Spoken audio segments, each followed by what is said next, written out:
बातमी.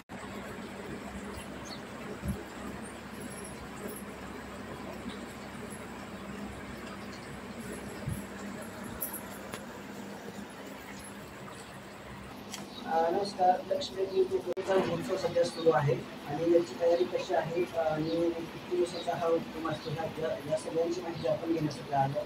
आपण मूळ या ठिकाणी आलेलो. ताई, किती वर्षापासून हा उपक्रम आपण? मी 2016 पासून आमच्या घरी म्हणजे स्वतंत्र गौरी गणपती करते. त्या अगोदर मी माझ्या सासरी उस्मानाबाद या ठिकाणी करत होते.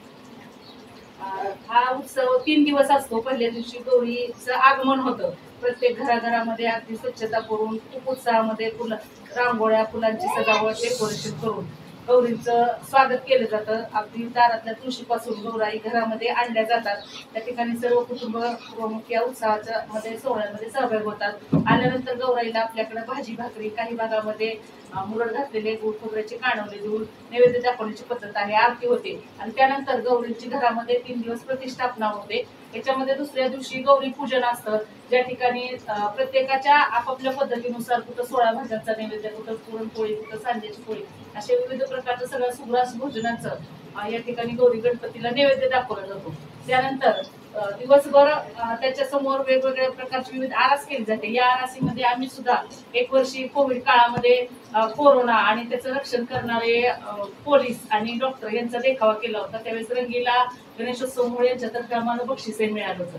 त्यानंतर गेल्या वर्षी आम्ही हिरवी वनराई ही थीम केली होती, संपूर्ण झाडे वाचवा झाडे जगवायचं. या वर्षी आम्ही या ठिकाणी जन्माष्टमीचा देखावा, श्रीकृष्ण विठ्ठल मंदिर म्हणजे एक गाव आणि सुखी समाधानी गाव कसं असतं तर तो देखावा केलेला आहे. एक खेडेगाव, त्याच्यामध्ये संस्कृती, जन्माष्टमीचा देखावा, विठ्ठल मंदिर, भजन, अशा प्रकारचं एका गावाचा देखावा केलेला आहे. तर या ठिकाणी दुसऱ्या दिवशी संपूर्ण आरास बघण्यासाठी सर्वजण एकमेकाच्या घरी जातात. तिसऱ्या दिवशी दोरे घेणे म्हणजे गाठी घेणे. तर निसर्गामध्ये ज्या ज्या काही वनस्पती या सीझन मध्ये उपलब्ध झालेल्या असतात त्या सर्व झाडं, पानं, फुलं, विशेष म्हणजे तेरडा, गौरी फुलेचा जास्त मान असतो, झेंडू, त्यानंतर मक्याचे तुरा, असे विविध वाणाचं सामान, खारी, खोबरं, सुपारी आणि त्या हळकुंड, तसंच तांदूळ, गहू, ज्वारी म्हणजे धान्य आणि सर्व वनस्पती या सर्वांचा वापर करून या ठिकाणी दोऱ्याला गाठी घेतल्या जातात आणि त्याची ओटी गौराईची भरली जाते. म्हणजेच थोडक्यात तिची पाठवणी करणं हा या म्हणजे विधीचा अर्थ आहे. गौरी आपण मुखवटे कधी काय काढणार, पण जेव्हा आपण दोरे घेतो त्याच वेळी तिचं विसर्जन झालेलं असतं आणि तिची पाठवणी केली जाते. हा सण म्हणजे समाजासाठी एक अतिशय आदर्श सण आहे. का तर याच्यामुळं आज आपण पाहतो कुटुंब संस्कृती विभक्त होत चाललेली आहे. वेगवेगळे जण आपल्या 2 मुलांनी आपलं छोटं कुटुंब हम दो हमारे दो असं चाललेलं आहे. परंतु या सणाच्या निमित्तानं की सर्व कुटुंब एकत्र येतं, घरातल्या सुना बाळा मुलं एकत्र येतात आणि कधी नाही त्या सुनांना सुद्धा या दिवशी म्हणजे आपली घरची लक्ष्मी म्हणून सन्मान दिला जातो. अशा प्रकारे एकत्रित येण्याने आपल्या गावागावामध्ये सुद्धा प्रत्येक व्यक्ती अगदी एकमेकांच्या घरी भेट देते आणि अशा सणाच्या निमित्तामुळं एकमेकांमधला स्नेह, आदरभाव जपला जातो, एकमेकांच्या भेटीगाठी होतात. त्यामुळं महाराष्ट्रीयन संस्कृतीमध्ये हा सण अतिशय आनंदाचा आहे आणि प्रत्येक घराघरामध्ये गौरी गणपती म्हणले की आनंदाचं उधाण आलेलं असतं. आम्हालाही तो अतिशय आवडतो. आम्ही अशा प्रकारे हा उत्सव साजरा करतो. मला सांगा, ही जी परंपरा आहे अगदी कधीपासून चालत आली असं तुम्हाला वाटतं? ही परंपरा फार वर्षापासून चालू झालेली आहे. कारण गणपतीच्या इथं गौराई आलेल्या आहेत असं त्याचं हे आहे. त्यामुळे अगदी आधी युगापासून ही परंपरा चालत आलेली आहे. मग काही ठिकाणी मूर्तीची प्रतिष्ठापना केली जाते, काही ठिकाणी सांगली भागामध्ये या ठिकाणी नदीचे माती आणून त्याचे प्रतिष्ठापना केली जाते, काही ठिकाणी कलश पूजन केलं जातं.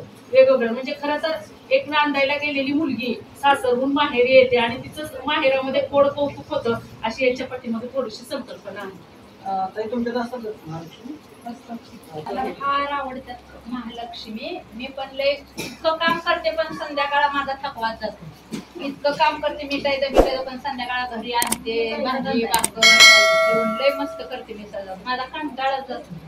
आता हे जे सर्व जे आपण पदार्थ वगैरे करतो ते 2 दिवस आधी केले. काही ठिकाणी ते रेडीमेड देखील आणले जातात. मग आम्ही रेडीमेड आणतच नाही, आम्ही घरीच करतो. बऱ्याच जणांच्या घरात नसतात, काहींच्या असतात. हे नेमकं काय प्रकार आहे? काय असतं, कुणाला दोरा सापडला, हात सापडला, मुखवटा सापडला, लक्ष्मी उभा करते. नसेल तर फक्त तांब्या नारळ पुसते.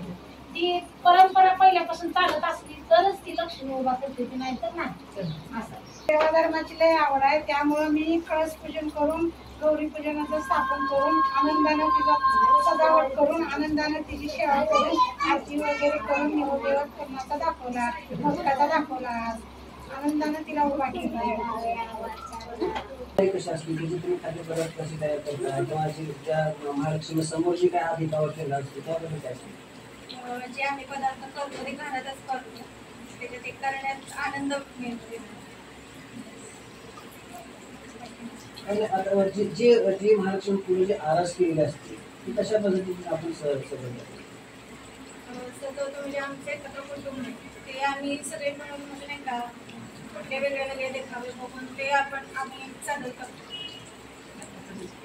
आतापर्यंतचे एक बारशीचा केलेला होता, एक जेवायला वाढताना केला होता आणि आता तिसरा हा उन्हाळी काम.